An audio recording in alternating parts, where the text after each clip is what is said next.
ნის ეკონომიკური პოლიტიკა, შესაძლებლობები და გამოწვევები, მნიშვნელოვანი ეკონომიკური მოვლენების კომპეტენტური ანალიზი და განსხვავებული მოსაზრებები. ყველაფერი, რაც ეკონომიკას, ბიზნესს, ფინანსებს და ჩვენ გვეხება. რა, როგორ და ვისთვის? ეკონომიკის მთავარ კითხვებზე პასუხი გადაცემაში ეკონომიქსი, ირმა ებრალიძესთან ერთად. შავი ზღვის წყალქვეშა კაბელის პროექტს ბულგარეთიც უერთდება, როდის დაიწყება მსოფლიოში ყველაზე გრძელი ელექტროკაბელის მშენებლობა შავ ზღვაში, როგორ აისახება ქვეყნის ენერგოპოლიტიკაზე 21 საუკუნის სტრატეგიული პროექტი და რამდენად იქნება ევროპისთვის ენერგოუსაფრთხოების გარანტი. ყველა დეტალი ქართული ნოუ-ჰაუს შესახებ დღეს გადაცემაში პირდაპირ ეთერშია ეკონომიქსის სტუდიაში ჟურნალისტი ირმა ებრალიძე მუშაობს. გამარჯობა. დღეს ჩვენი გადაცემის სტუმარია საქართველოს სახელმწიფო ელექტროსისტემის დირექტორთა საბჭოს წევრი ზვიად გაჩეჩილაძე. ერთად შევაფასოთ ეკონომიკური მოვლენები. სტუმარი ეკონომიქსში. გამარჯობათ. ძალიან დიდი მადლობა, რომ ხართ გადაცემაში და გვითმობთ დროს. დავიწყოთ ბოლო ახალი ამბავით, რომელიც სულ რაღაც რამდენიმე კვირის წინ მოხდა ბუდაპეშტში. ბულგარეთმა გამოთქვა სურვილი, რომ შეუერთდეს აღნიშნულ პროექტს. უკვე 5 ქვეყანა იქნება ფაქტობრივად. რას ნიშნავს ეს აღნიშნული პროექტისთვის? მოგესალმებით პირველ რიგში. დავიწყოთ იქიდან რომ 2022 წელს გაფორმდა 4 ქვეყნის 4-რივი შეთანხმება, ეს არის საერთაშორისო. ჩამოთვალოთ ქვეყნები ჩვენისა. საქართველო, აზერბაიჯანი, რუმინეთი და უნგრეთი, ეს არის საერთაშორისო ხელშეკრულება, სავალდებულო, რომელიც იღებს მათ შორის პასუხისგებლობას, რომ დაუჭიროს ხარი შავი ზღვის კაბელის პროექტს და ასევე ეს ქვეყნები აწესებენ გარკვეულ წესებს, პირობებს, გეგმებს იმისთვის, რომ ითანამშრომლონ მწვანე ენერგიის გადაცემისა და განვითარების საკითხებში. და სწორედ ეს ხელშეკრულება არის ფუძემდებლური საერთაშორისო სავალდებულო ხელშეკრულება შავი ზღვის კაბელის პროექტის განვითარებისთვის, რაც ძალიან მნიშვნელოვანი არის ესეთი მრავალეროვნული ტრანსნაციონალური პროექტების განვითარებისთვის, თუ როგორ თანამშრომლობენ, ასე რომ ვთქვათ, ქვეყნები. თავარი მოთამაშე ამ 4 ქვეყნიდან, სანამ ბულგარეთი შეუერთდება, რომელი ქვეყანა? ანუ რომ განმარტოთ, რა ხდება ამ წყალქვეშა კაბელით, რომელიც მსოფლიოში ყველაზე დიდი იქნება, საუბარია 1155 კილომეტრზე, რომელიც შავ ზღვაში გაიქცა. უფრო წარსულში რომ წავიდეთ და გადავიხედოთ, ეს პროექტი იყო საქართველოს ინიციატივა, საქართველოს ნოუ-ჰაუ კი. ნოუ-ჰაუ ამ შეთანხმებას, 4-რივ შეთანხმებას და იმ ტექნიკურ ეკონომიკურ კვლევას, რომელიც ჩატარდა, წინ უძღოდა წინარე კვლევები, მათ შორის საერთაშორისო ექსპერტების ჩართულობით, ენერგეტიკული გაერთიანების მონაწილეობით და ასე შემდეგ და წინარე კვლევებმა აჩვენა, რომ ეს პროექტი იყო პერსპექტიული და შესაბამისად ამან მოგვცა საშუალება, რომ უკვე შემდგომი განვითარება გაგვეხორციელებია და მათ შორის უკვე გვემუშავა ქვეყნებთან იმისთვის, რომ შემდგარიყო ეს შეთანხმება და პროექტის სახე მისცემოდა ამ ინიციატივას. ასე რომ ვთქვათ, შესაბამისად 4 ქვეყანამ დაიწყო თანამშრომლობა აღნიშნულ პროექტთან დაკავშირებით და რაც შეეხება ბულგარეთს, ბულგარეთი პრინციპში ჩვენთვის სურპრიზი არ ყოფილა, რომ აპირებდა და განაცხადა ამ შეთანხმებაში მონაწილეობის მიღება, ანუ შემოსვლა მხარედ, რადგანაც ბულგარეთი თავიდანვე იყო დამკვირვებელი ამ პროექტის, ამ ინიციატივის და ამ შეხვედრების და გარკვეულწილად ინფორმაციის მიღების რეჟიმში, შემდეგ როგორც აღმოჩნდა მათ გაანალიზეს ამ პროექტის 2 წელი დასჭირდათ ამისთვის. 2 წელი მიიღეს ყველა საჭირო ინფორმაცია და არწმუნდნენ, რომ ეს მათი ქვეყნისთვისაც სასარგებლო იქნება, რადგანაც ბულგარეთს თავისი ენერგეტიკული ინტერესები აქვს, შეგვიძლია ამაზე მოგვიანებით ასევე ვიმსჯელოთ, თუ რა დივერსიფიკაციას იწვევს ბულგარეთის შემოსვლა ამ პროექტში. აი, ხა ვთქვათ, რა დივერსიფიკაციას იწვევს, მაგრამ მანამდე, ანუ აქ საუბარია, რომ აზერბაიჯანული მწვანე ენერგია გაივლის საქართველოს, შავ ზღვას და რუმინეთს და გაიყიდება უნგრეთში. ბულგარეთი ამ სქემაში როგორ შემოვა? მაშინ თვითონ ეს მარშრუტი კარგად გამომარტოთ, თვითონ ეს პროექტი ითვალისწინებს შემდეგ, როდესაც შედგა ეს შეთანხმება, ეს არ არის კონცენტრირებული მხოლოდ შავი ზღვის კაბელის ერთი ასე ვთქვათ, კავშირის განვითარებაზე. ეს არის კონცენტრირებული სხვადასხვა, მათ შორის რამდენიმე კაბელის განვითარების. ანუ ერთის გარდა შეიძლება კიდევ მოხდეს შესწავლა, დამუშავება, თუმცა ჩვენ შავი ზღვის კაბელს როგორც განვარტავთ პროექტის სახით, ეს არის ერთი კაბელი 1300 მეგავატამდე. თუმცა შესაძლებელია, ეხლა სწორედ ამას ვიკვლევთ, რომ შესაძლებელია რამდენიმე ესეთი კაბელი განვითარდეს. რაც შეეხება რა ენერგია გაივლის და საიდან ანუ თავშივე ტექნიკურ დავალებას, რაც ასევე საფუძვლად უდევს აი ამ პროექტს, ამ შეთანხმებას, ეს არის კასპიის და შავი ზღვის რეგიონის თანამშრომლობა აღმოსავლეთ ევროპის ქვეყნებთან და ევროკავშირთან, ასე რომ თქვა. ანუ აქ მოიაზრება არა მხოლოდ აზერბაიჯანული და კასპიის განახლებადი ენერგიის პოტენციალი, ასევე ჩვენი ქართული და შავი ზღვის რეგიონის. ანუ სად აიღებს სტარტს ეს კაბელი? შავ ზღვაში თუ კასპიის ზღვაში? მოდი ესე ვთქვათ, პირველი პროექტი, რომელიც ჩვენ ჩაუშვით და საიდანაც დაიწყო ამ შეთანხმების და უფრო ფართო მწვანე, ეგრეთ წოდებული მწვანე ენერგეტიკული კორიდორის, ან შუა კორიდორის, მწვანე ენერგიის კორიდორის, ასე რომ ვთქვათ, იდეა არის შავი ზღვის კაბელის პროექტი, რომელიც ანაკლიას აკავშირებს კონსტანცას. ეს არის პირველი ლინკი, რომელიც, ასე რომ ვთქვათ, არის შესწავლილი უკვე დასაბუთებული. ეხლა მიმდინარეობს დამატებითი შესაძლებლობების შესწავლა, ამიტომ შავი ზღვის კაბელის პროექტზე თუ ვიმსჯელებთ, ეს სათავეს აიღებს საქართველოში, კონკრეტულად ანაკლიაში, აქ იქნება, ასე ვთქვათ, ეგრეთ წოდებული ლენდინგ პოინტი და კონსტანცაში, რუმინეთში.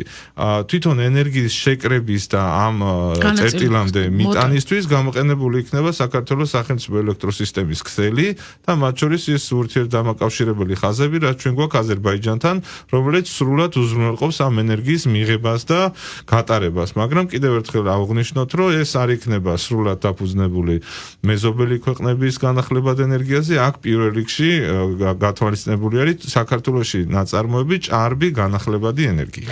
მწვანე ენერგიაზე კეთდება აქცენტი და აზერბაიჯანს მწვანე ენერგია, ანუ ძირითადად აზერბაიჯანი, როგორც ვიცით, ყოველ შემთხვევაში, არ ვიცი რამე თუ გამომჩათ, ფოსადგურებზე მუშაობს და ანუ ბუნებრივი აირის შედეგად ხდება ენერგიის წარმოქმნა. ანუ მწვანე ენერგია აზერბაიჯანში როგორ აპირებენ დაუშვათ, რა რესურსი აქვთ ამისი?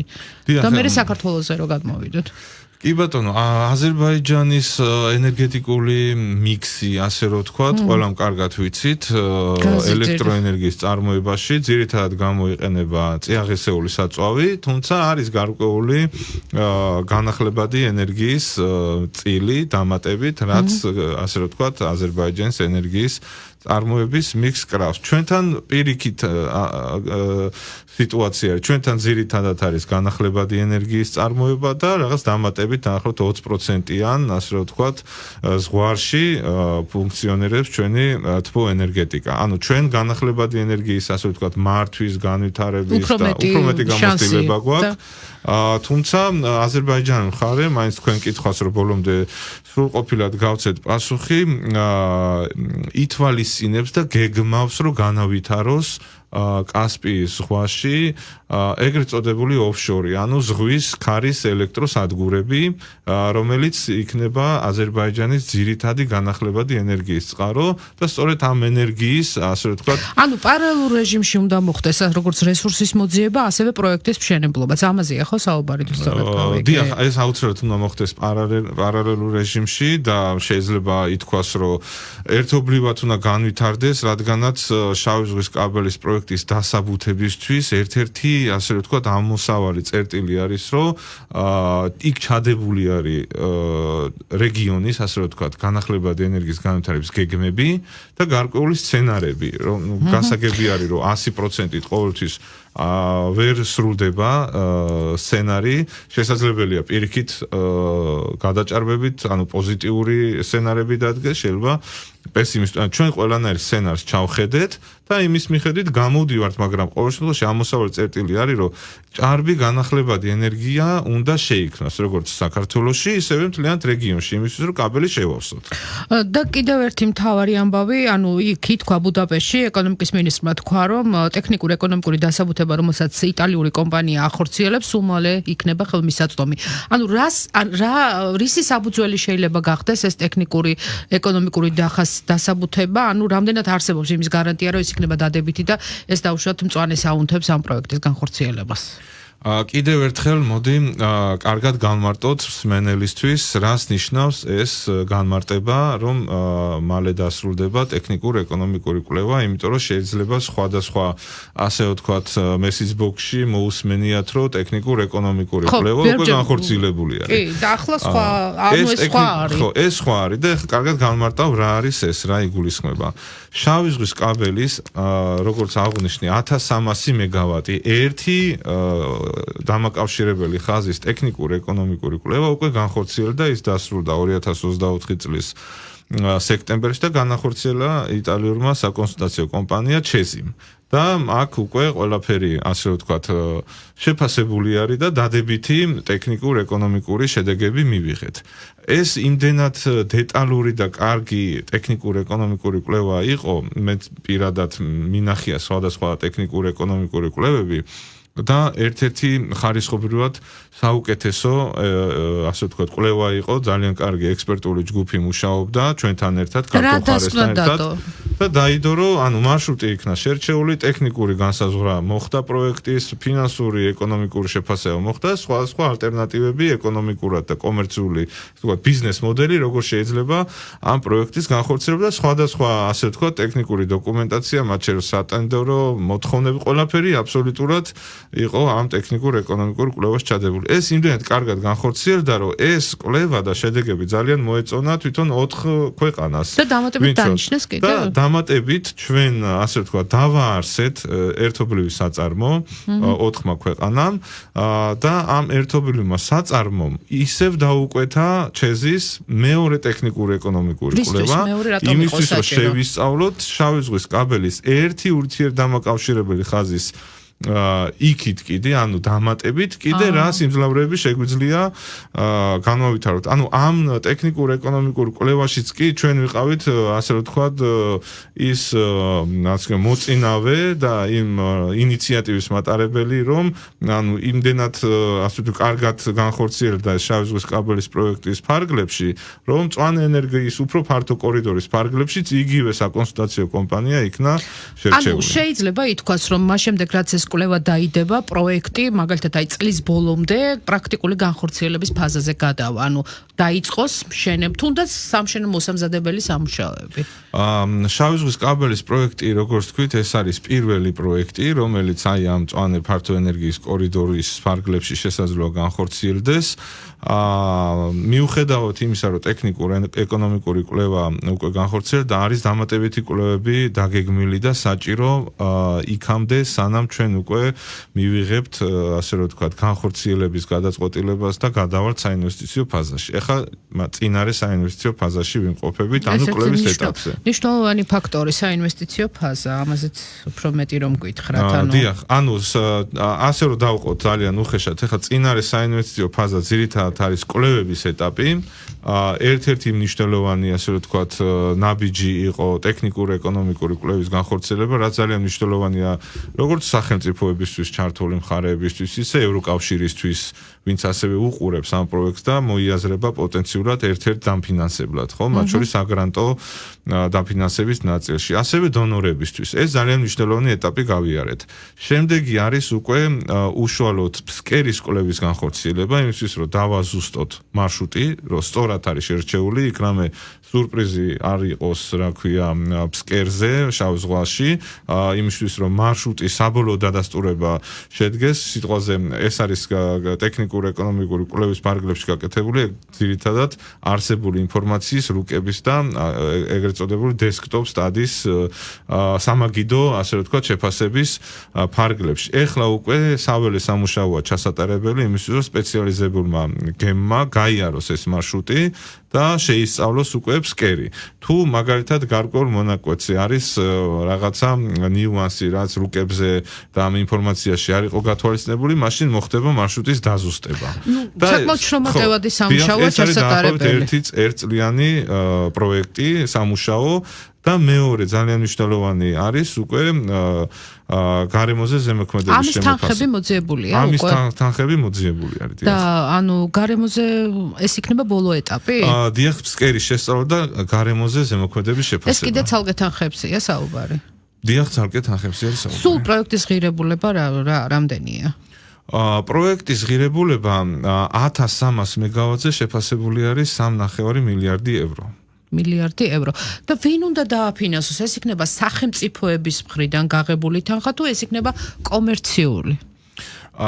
იქიდან გამომდინარე, რომ ჩვენ ამ ეტაპზე საინვესტიციო ფაზაში არ ვართ გადასული, ეს მსჯელობები ჯერ არ არის დასრულებული, განიხილება რამდენიმე მოდელი, ეს არის დაუშვათ კერძო ინვესტიციის, ასე ვთქვათ, ინვესტორის მოძიება, ერთ-ერთი მოდელი, ანუ კერძო ინვესტიციით განხორციელებული პროექტი, შესაძლებელია სახელმწიფო თანამშრომლობა მაგალითად სხვადასხვა დონორ ორგანიზაციებთან ან საჯარო კერძო თანამშრომლობის პროექტით განხორციელება ან დაუშვათ განიხილება ასევე მოდელი, რადგანაც აქ 4 ქვეყანა ვარ ჩართული და მე-5 ემატება, შესაძლოა თვითონ ქვეყნებზე გადანაწილდეს და სახელმწიფო პროექტი იყოს. დიახ, სახელმწიფო პროექტი იყოს, გადანაწილდეს ტარიფზე, ან მოხდეს გარკვეული ჰიბრიდული მიდგომის შერჩევა, ნაწილობრივ გადანაწილდეს ტარიფზე, ნაწილობრივ როგორია მაგალითად მსგავსი პროექტების განხორციელების შემთხვევაში საუკეთესო პრაქტიკა, რაც მსოფლიოშია აღიარებული? ესე იგი, ევროკავშირში ჩვენ რაც მოვიძიეთ, პროექტების, მოდი ასე ვთქვათ, დაახლოებით 50%-ზე მეტი ხორციელდება სატარიფო რეგულირების ფარგლებში, ანუ ხდება ასე ვთქვათ, ტარიფზე გადანაწილება მონაწილე ქვეყნების და შესაბამისი შემოსავლების ასევე ტარიფზე გადანაწილება, რაც აბალანსებს თვითონ აი ამ ზეწოლას. რისკის ფაქტორი აქ ნაკლებია ამ შემთხვევაში? რისკის ფაქტორი პროექტისთვის ნაკლები არის, მაგრამ სახელმწიფოსთვის დაუშვათ უფრო მეტი არის. არსებობს ასევე კერძო ინვესტიციების ვარიანტიც, რომელიც ძირითადად ასევე ცნობილია როგორც ეგრეთ წოდებული merchant line-ები, სადაც გარკვეული გამონაკლისების დაშვების ფარგლებში კერძო ოპერატორი ამუშავებს ხაზს და შესაბამისად ის იღებს რისკს. ანუ ამ პროექტს არა მარტო პოლიტიკური დატვირთვა შეიძლება იყოს კომერციულად მომგებიანი პროექტი. აუცილებლად ამაზე არის პირველი გათვლა გაკეთებული და ტექნიკურ-ეკონომიკურმა შეფასებამ სწორედ ეს აჩვენა, რომ რა პოტენციალი აქვს ჩვენ რეგიონს დაახლოებით რა საფასო დონე არის ჩვენთან, რა მოთხოვნა არსებობს ევროპაში, ევროკავშირში, ევროკავშირის ბაზრებზე, რა დეფიციტი არის და რა სამიზნე მაჩვენებლები გააჩნიათ განახლებადი ენერგიების წილის შესრულების კუთხით. აი ამ დაშვებით ეს არის კომერციულად მომგებიანი პროექტი. და შეიძლება ვთქვათ, რომ ეს პროექტი როცა ამოქმედება, ეს იქნება ევროპისთვის ენერგოუსაფრთხოების გარანტი, რომ არ იქნება დაუშვათ დამოკიდებული რუსეთზე და ასე შემდეგ. ვიცით ახლა რა გეოპოლიტიკური მდგომარეობის გამო რა ვითარებაც არის ზოგადად ევროპაში. ეს პროექტი თავის წვლილს შეიტანს ევროკავშირის ენერგეტიკული უსაფრთხოების ნაწილში, განსაკუთრებით აღმოსავლეთ სამხრეთ ევროპის ქვეყნებისთვის, რადგანაც გაჩნდება დამატებითი წყარო არა მარტო განახლებადი, უბრალოდ განახლებადი ენერგიის, არამედ მწვანე ენერგიის, არამედ უბრალოდ ენერგიის, რომელიც ასე ვთქვათ, ძვირია. საერთოდ განახლებადი ენერგია ძვირია და ამ შემთხვევაში სწორედ ეს ჩვენთან განახლებადი ენერგია უფრო იაფი არის, იმიტომ რომ პოტენციალი არის დიდი, აუთვისებელი, მაშინ როდესაც ევროკავშირის თქვათ სივრცეში უფრო მეტად ათვისებულია და უფრო ძვირი უჯდებათ განახლებადი ენერგიის განვითარებას, სხვადასხვა ნიუანსებიდან გამომდინარე, შეიძლება იყოს ნაკლები, ასე ვთქვათ, ტერიტორიები, ან უკვე ათვისებული ჰიდრორესურსები, ან სოფლის მეურნეობასთან დამოკიდებულება, კლიმატი და ასე შემდეგ. თუმცა ისიც უნდა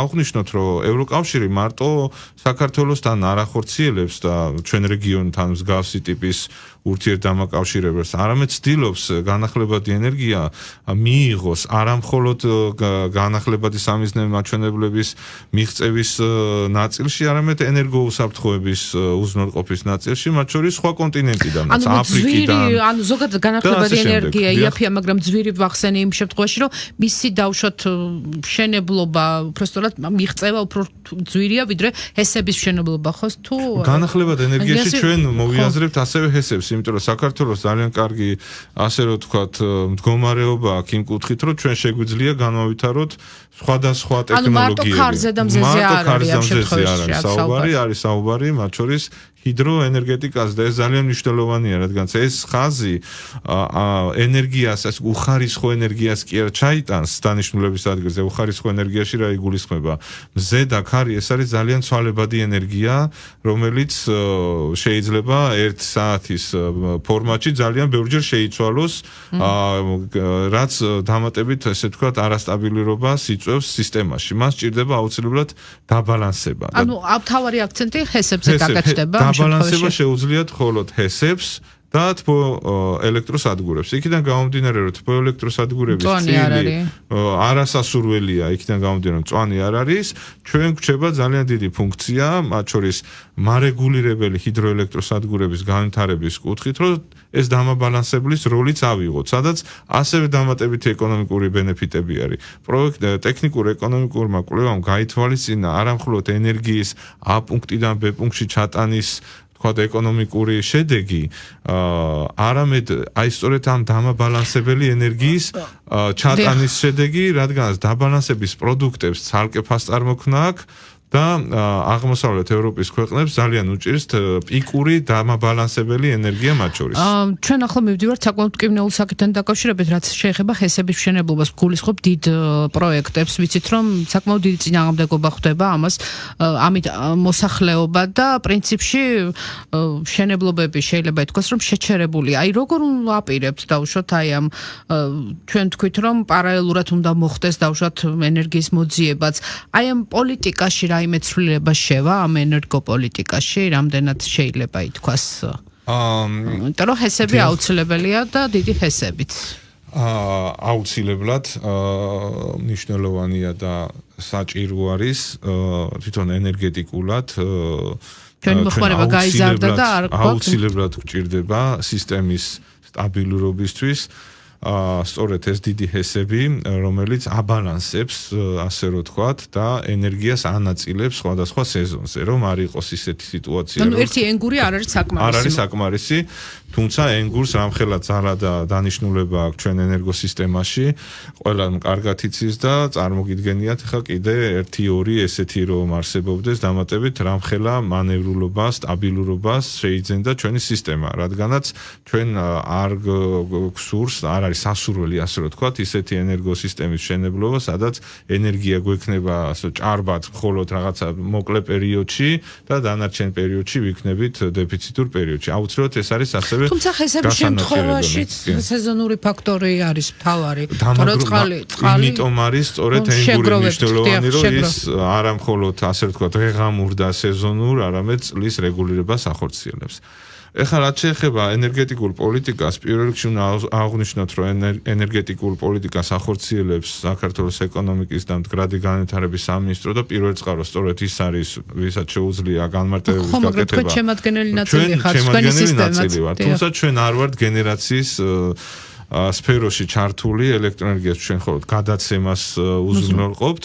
თუმცა შემიძლია ინფორმაცია მოგაწოდოთ თუ რამხელა, ასე ვთქვათ, ძვრები განხორციელდა უკანასკნელ პერიოდში სწორედ განახლებადი ენერგიის განვითარების პოლიტიკის ვთქვათ ნაწილში, თუნდაც აუქციონებს, ეგრეთ წოდებულ CFD მექანიზმს, ანუ ეს არის განსხვავების ან ხელშეკრულება, რომელიც იდება სახელმწიფოს და კერძო ინვესტორს შორის და გარანტიას აძლევს, რომ წინასწარ შეთანხმებულ აი ამ ტიპის სადგურების მშენებლობაზე მოსახლეობას არ აქვს პრობლემა და შეიძლება ეს საკითხი უფრო ხელსაყრელი გახდეს და ეს ნიშნავს იმას, რომ შეიძლება რომ დიდ ხესებზე უარი ითქვას და განახლებადი აი ამ ქარის და წყლის უბრალოდ მზის ენერგიით ჩანაცვდეს. არა, მსგავსი ინფორმაცია მე არ მომისმენია, რომ კონკრეტული ტექნოლოგიების ხარჯზე მაგალითად უარი ითქვას დიდი ჰესების შენებლობაზე სახელმწიფო პოლიტიკაში და შესაბამის დოკუმენტებში ეს განსაზღვრული არის და ამასთან დაკავშირებით ხდება მუშაობა, თუმცა აუქციონის შედეგებიც არის ძალიან საინტერესო, რადგან ყველანაირი პოტენციალი და ყველანაირი ტექნოლოგია მნიშვნელოვანი არის აშკარად და არის დაინტერესებული ბიზნესი რომ განავითაროს. ძალიან გადადგმული ნაბიჯი არის, რომ ეს ენერგია ჩვენ გაგვაჩნდეს იმისთვის, რომ თუნდაც შევასრულოთ არა მხოლოდ ენერგიის გამტარის ფუნქცია, არამედ ჩვენი წილი ამბიცია ჩვენი არის ის, რომ იმპორტიორი ქვეყნიდან გავხდეთ ექსპორტიორი ქვეყანა. და დავუბრუნდეთ ისევ ამ პროექტს და ბულგარეთის საკითხი ჩვენ არ მოგვიწურავს. ანუ ბულგარეთის როლი, როდესაც შეუერთდება, რა იქნება აღნიშნულ პროექტში? ბულგარეთის მონაწილეობა ძალიან მნიშვნელოვანი და საინტერესო არის. პირველ რიგში იქიდან გამომდინარე, რომ 5 ქვეყანა უფრო, დიდი ძალაა, მოდი ესე ვთქვათ, ვიდრე 4 ქვეყანა, ამ შემთხვევაში 3 ევროკავშირის წევრი ქვეყანა იქნება პროექტში წარმოდგენილი, შესაბამისად ხარჯებიც თუ განაწილდება ქვეყნებს შორის ძალიან ისე პრიმიტიულად რო ვთქვათ, უფრო უკეთესი, ასე ვთქვათ, ხარჯგანაწილება გვექნება, მაგრამ ამას რო თავი დავანებოთ, ბულგარეთი ჩვენი გადმოსახედით ძალიან მნიშვნელოვანია, იქიდან გამომდინარე, რომ ბულგარეთს თავისი ენერგეტიკული ინტერესები გააჩნია, განავითაროს ენერგეტიკული კორიდორი ბალკანეთის ნახევარკუნძულის, ასე ვთქვათ, გავლით იტალიის, ასე ვთქვათ, ბაზრამდე. თქვენ ალბათ იცით, რომ არსებობს უკვე წყალქვეშა კაბელი მათ შორის მონტენეგროს და იტალიას შორის. ანუ ეს კორიდორიც შესაძლოა დაემატოს და არ იყოს მაგალითად მხოლოდ ერთ კორიდორზე. ანუ იყიდოს აქედან ელექტროენერგია და თვითონ გაიტანოს? რუმინეთში იქნება ძირითადად, ასე ვთქვათ, ენერგიის განაწილების წერტილი. ჩვენ გქონდა დაკავშირებული პროექტი რუმინეთი-უნგრეთის მიწისქვეშა კაბელი, რომელიც პირდაპირ კონსტანციდან ვითარდება უნგრეთამდე, კონკრეტულად იქ აღარ მახსოვს სად არის ბოლო წერტილი და ფიზიკური კორიდორი იქნებოდა უნგრეთის ბაზრამდე, რომელიც საკმაოდ ისეთ პერსპექტიული ბაზარია და ძალიან კარგად არის უკვე ინტეგრირებული ავსტრიის, გერმანიის და ამ შემდეგ ცენტრალური ევროპის ბაზრებთან. ამ კორიდორთან ერთად ასევე ემატება ბულგარეთი, ბალკანეთი, იტალიის, ასე ვთქვათ, კორიდორის პერსპექტივას, რადგან ბულგარეთი ამ თემაზე მუშაობს.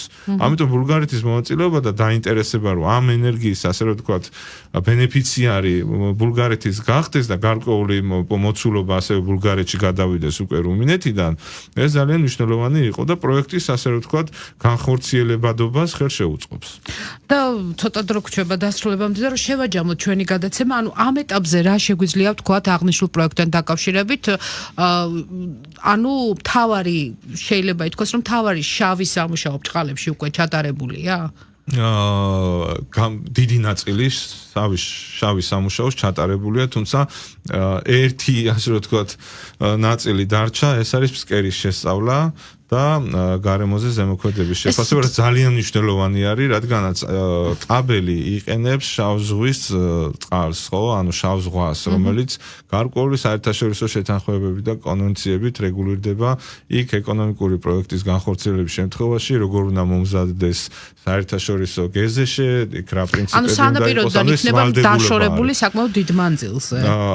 სანაპიროდან რისკის ფაქტორი, რომ არ დააზიანოს მაგალითად იგივე რა ვიცი, ყველაფერი გათვალისწინებული იქნება, ძირითადად ესეთი პროექტები ძალიან მდგრადი არის და საუკუნოვანი, ასე ვთქვათ, პროექტები არის, ეს არაერთი არის უკვე განხორციელებული, მიუხედავად იმისა, რომ ეს წყალში იდება, ეს არის შესაბამისად დაცული და დამზადებული კაბელი, რომელიც ამ პირობებს იტანს, აქ მთავარი რისკ ფაქტორი არის უშუალოდ სანაპიროსთან ახლოს არ მოხდეს ისე, რომ სხვა ეკონომიკური საქმიანობის შედეგად დაზიანდეს. მათ შორის ძირითადად არის გემის ღუზა აზიანებს ხოლმე, ამიტომ აქ შესაბამისი რისკები იქნება გათვალისწინებული, იქიდან გამომდინარე, რომ ანაკლიის პორტთან ახლოს იქნება, აქ შესაბამისი დაცვები იქნება განხორციელებული, შეიძლება იყოს ტრანსშირება, ასევე მატრასით დაცულობა, რომ ღუზა არ გამოედოს, ანუ აქ არსებობს საერთაშორისო გამოცდილება და აქ რა მის რისკების მართვა საკმაოდ ადვილი არის. თვითონ ღრმა წყალში ძირითადად კაბელი არ ზიანდება. რაც შეეხება გარემოზე ზემოქმედების შეფასებას, თუ ასე ყველაფერი გათვლილია და დათვლილია, რა რისკის ფაქტორი შეიძლება იყოს გარემოსთვის? ანუ დავშვათ ეს გამოიწვევს თუ არა პირობითად, რაც ხშირად გვესმის ხოლმე შავი ზღვის დაბინძურებას, ისე რომ ის საბანაოდ არ გამოდგებოდეს, ანუ ესეთი რამ არა თუ შავი ზღვის დაბინძურებას, ლოკალურ პრობლემებსაც ძირითადად არ იწვევს, თუმცა იქ თუ ზღვის ჰაბიტატებზე და ასე რომ ვთქვათ, თან მით უმეტეს შავი ზღვა, თქვენ მოგეხსენებათ, რომ დიდი ნაწილი იქ სადაც კაბელი იქნება ჩადებული, სიცოცხლე საერთოდ არ არსებობს. ძირითადად ეს არის ნაპირთან ახლოს ტერიტორიები და შესაბამისი კვლევები სწორედ გეზეში ამისთვის არის საჭირო, რომ გამოვკვეთოთ თუ რა ლოკალური გავლენა შეიძლება ქონდეს კაბელს. ან ცოცხალი ორგანიზმების დაზიანება არ გამოიწვევს. და მოვახდინოთ შესაბამისი რისკების მიტიგაცია. ყოველ შემთხვევაში საერთაშორისო გამოცდილებით ვიცით, რომ მსგავსი პროექტები დიდ გავლენას გარემოზე არ იწვევს. და აი ამ ყოველთვის გათვალისწინებით, რაც ჩვენ ვისაუბრეთ, ანუ შეგვიძლია ვთქვათ, რომ აი დაახლოებით მაინც რომ 2026 წლიდან ან ბოლოდან დაიწყება პროექტის მშენებლობა? თუ არის ეს დრო საკმარისი იმისთვის, წელიწადნახევარი პრინციპში. დიახ, დაახლოებით ესე ვარაუდობთ, რომ ეს პერიოდი წელიწადნახევარი, ნუ პლუს მინუს, რა თქმა უნდა, იქ ყოველთვის არის გაუთვალისწინებელი საკითხები, საჭირო იქნება სწორედ აი ამ ორი კვლევის შესრულებისთვის.